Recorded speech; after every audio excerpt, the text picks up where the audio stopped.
વિરામ બાદ આપનું સ્વાગત છે ભક્તિ રસમાં। આપણે રોજ બરોજ કોઈના કોઈ દેવી દેવતાઓનું નામ સ્મરણ અને આરાધના કરતા હોઈએ છીએ। તેથી આજે આપને રાશિ મુજબ કઈ રીતે પ્રાપ્ત કરશો દેવી દેવતાની વિશેષ કૃપા, એ જ વિશે વધુ માર્ગદર્શન મેળવીએ આશારામ શાસ્ત્રીજી પાસેથી। ભક્તિરસ કાર્યક્રમમાં તમામ શ્રોતાજનોને મારા નમસ્કાર। મિત્રો, આજે ભક્તિરસ કાર્યક્રમમાં આપણે 12 રાશિઓના રાશિ સ્વામીઓના ગ્રહો જે છે એને આપણે કઈ રીતે શુભ કરી શકીએ, કઈ રીતે સુંદર કરી શકીએ અને એ કરવાથી આપણા જીવનમાં પણ કેટલી સુંદરતા આવે એ માટે આપણે ચર્ચા કરશું। મેષ રાશિ પહેલી રાશિ છે, તો આપણે વિચાર કરીએ બાપ કે મેષ રાશિના લોકોએ શું કરવું જોઈએ કે જેથી મેષ રાશિ વાળાના લોકોને આનંદ રહે, શાંતિ રહે। અને એક વાત ખાસ કહી દઉં બાપ કે જે 12 રાશિઓ છે ને, 12 મહિના 12 રાશિઓ અને 12 જન્માક્ષરના ખાના, એવામાં પહેલી રાશિ મેષ છે। મેષ રાશિના અક્ષરો અ, લ અને ઈ છે। તો અ, લ અને ઈ અક્ષરનો રાશિ સ્વામી આકાશમાં મંગળ થાય છે। તો મંગળને જો પ્રસન્ન કરવામાં આવે મેષ રાશિના લોકો દ્વારા, તો એના જીવનમાં બધા જ કાર્યો મંગલમય થાય। તમને લાગશે કે આપણે મંગળને કઈ રીતે પ્રસન્ન કરવો, તો ઘણીવાર સાધારણ ઈલાજો દ્વારા મોટા ફળો પણ આપણને પ્રાપ્ત બાપ થઈ શકે છે। મંગળને પ્રસન્ન કરવા માટે જો બને તો આપણે મંગળવારના દિવસે એક ઉપવાસ કરી નાખો। ઉપવાસ ન થાય તો મંગળવારના દિવસે હનુમાનજીના દર્શન કરવા અને હનુમાનજીને સિંદૂર ચડાવવો અને વહેતા પાણીમાં થોડોક સિંદૂર પણ પધરાવવો।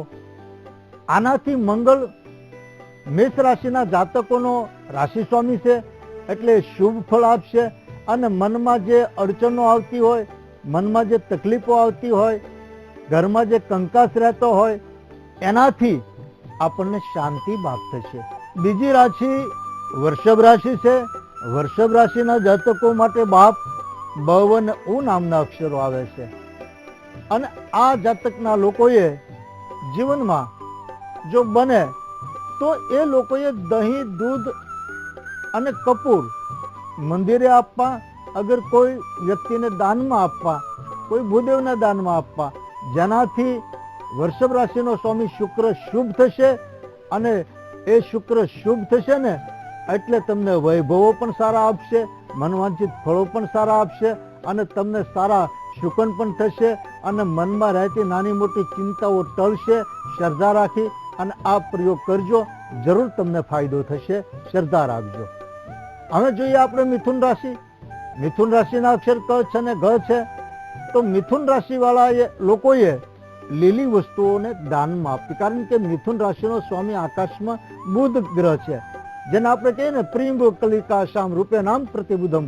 એ બુધ ગ્રહને શાંત કરવા માટે અને પ્રસન્ન કરવા માટે લીલી વસ્તુઓ દાનમાં આપવી અને બને તો થોડાક મગ નદીમાં પધરાવવા, વહેતા પાણીમાં 1 મુઠ્ઠી, તો તમારો બુધ પાવરફુલ થશે। મિથુન રાશિવાળા ભાઈઓ સાંભળી લો અને તમારા જીવનમાં શાંતિ, સંતોષ અને પ્રેમની ધારાઓની અને આનંદની ધારાઓ છૂટશે આ એટલા નાના એવા ઉપાયથી। હવે આપણે ચંદ્ર માટે જોઈએ। કર્ક રાશિ માટે ચોથી રાશિ કર્ક છે, એના અક્ષરો ડ ને હ છે।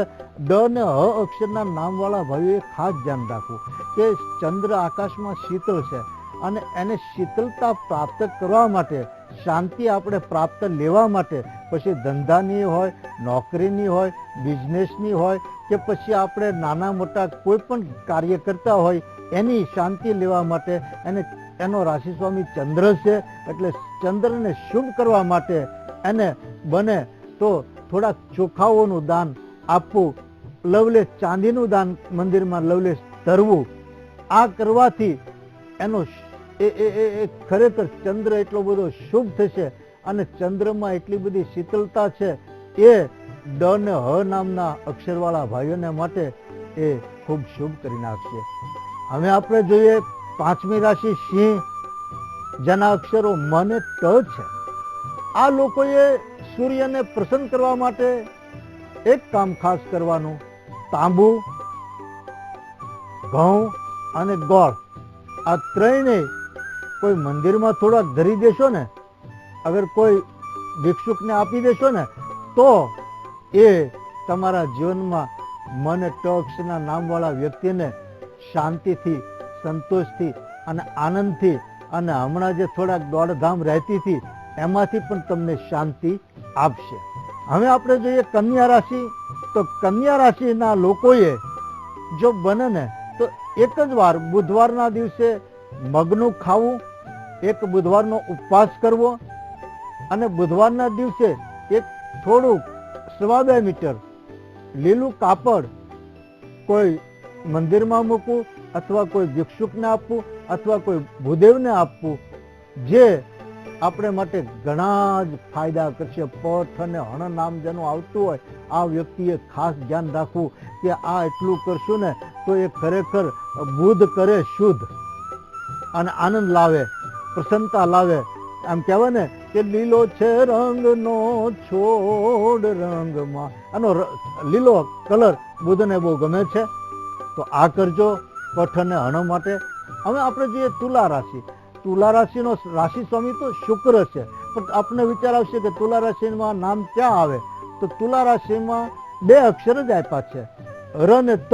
તો તુલા રાશિના લોકોએ, હકીકતમાં તો એમ જ કહું છું કે તુલા રાશિના લોકોએ ઘી, દહીં અને કપૂર દાનમાં આપવાની ખાસ જરૂર છે. અને આ જો આપી દે તો તુલા રાશિનો સ્વામી શુક્ર છે. અને શુક્ર જ્યારે આકાશમાં આપણે જોઈએ ને તો રાતના એ તારો દેખાય છે શુક્રનો, અને એ રાજી થશે ને જે આપણા ઉપર આનંદ અને આપણા ઘરે પણ લહેર કરાવશે અને બધાને શાંતિ આપશે. હવે આપણે જોઈએ વૃશ્ચિક રાશિ. વૃશ્ચિક રાશિના સાધકે હંમેશા, હું તો એમ કહું ને કે મસૂરની દાળ એ થોડીક નદીમાં વહેતા પાણીમાં એક મુઠ્ઠી પધરાવી દેવી, જેનાથી એમના જાતકોને શાંતિ મળશે. અને ન ને ય અક્ષર વૃશ્ચિક રાશિના છે. હવે આપણે જોઈએ ધન રાશિ. તો ધન રાશિના સાધકોએ પીળા વસ્ત્રનું થોડુંક દાન કરવું, અગર ચણાની દાળ દાનમાં આપવી, જેથી એનો રાશિ સ્વામી ગુરુ છે એ ગુરુ પાવરફુલ થાય. અને રાશિ સ્વામી પાવરફુલ થાય ને ભાઈ, એટલે આપણને બધાને રાજી કરી દે, અને એ ભ અને ધ અક્ષર વાળા તૃપ્ત થાય. અને હવે જોઈએ આપણે મકર રાશિ. 10મી રાશિ મકર રાશિ છે. એમના રાશિ સ્વામી શનિને ખુશ કરી દે ને તો શનિ મકર રાશિના લોકોને આનંદમાં લાવી દે. મકર રાશિ વાળા એ પોતાના રાશિ સ્વામીને ખુશ કરવા માટે શું કરવું જોઈએ? તો એક ખાંડ નાખેલું દૂધ વડલાના મૂળિયામાં નાખી દેવામાં આવે તો શનિ પ્રસન્ન થાય છે અને રાજી થાય છે. અને રાશિ સ્વામી શનિ એ મકર રાશિનો છે, એટલે તમારા ઘરમાં ખુશાલી અને આનંદના વધામણીના સમાચારો મળશે, શાંતિના સમાચારો મળશે. ખુશ બાપ થાવ, એ જ શુભકામના. 11મી રાશિ એ કુંભ છે. ગ શ સ અક્ષર જેના છે, આ જાતકોએ થોડાક પોતાના જીવનમાં, વધારે નહીં પણ થોડાક સરસવનું દાન આપવું, અગર સરસવનું તેલ આપવું અથવા આમળાનું તેલ આપવું. અને આ જો કોઈ ગરીબને અગર કોઈ મંદિરમાં થોડુંક આપણે ચડાવશું તો શનિદેવ આનાથી 100% શનિ પ્રસન્ન થાય છે, એમાં કોઈ સંદેહ નથી. તો એ કુંભ રાશિવાળાને, કુંભનો અર્થ થાય ઘડો, અને એ રાશિવાળાને ખૂબ શુભ ફળ આપશે, ખૂબ શાંતિ ફળ આપશે. અને મીન રાશિવાળા માટે તો શું કહેવું? દ ચ જ સ.